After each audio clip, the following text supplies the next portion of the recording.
అలాగే డాక్టర్ గారు అసలు బార్తోలిన్ సిస్ట్ రాకుండా ఎటువంటి జాగ్రత్తలు తీసుకోవాలంటారు? రైట్. సో, బార్తోలిన్ సిస్ట్ రాకుండా పెద్ద జాగ్రత్తలంటూ ఏముండవండి. సో, మెయిన్‌గా మనం ఒక కాజ్ ఏమనుకున్నామంటే టైట్ బట్టలు వేసుకోవడం వల్ల.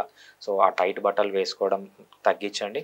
అదే విధంగా ఏంటంటే వజైనల్ ఏరియాని డ్రై గాకుండా పెట్టుకోండి. సో, ఎక్కువ రోజులు స్నానం చేయకుండా, అదేవిధంగా హైజీన్ మెయింటైన్ చేయకుండా ఉండకండి.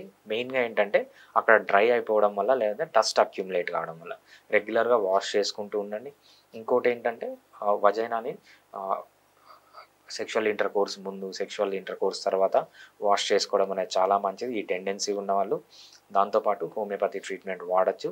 సో, ఇంకొకటేంటంటే బార్తోలిన్ సిస్ట్‌లో మీరు గుర్తుపెట్టుకోవాల్సింది జనరల్ లైఫ్ స్టైల్ అనేది చాలా ఇంపార్టెంట్. కొంతమందిలో ఏమవుతుందంటే ఇమ్యూనిటీ పడిపోవడం వల్ల గూడా బార్తోలిన్ సిస్ట్ అనేది రెగ్యులర్‌గా వస్తుంది. ఇమ్యూనిటీ పడిపోవడానికి మెయిన్‌గా 5 రీజన్స్ ఉంటాయి. ఒకటి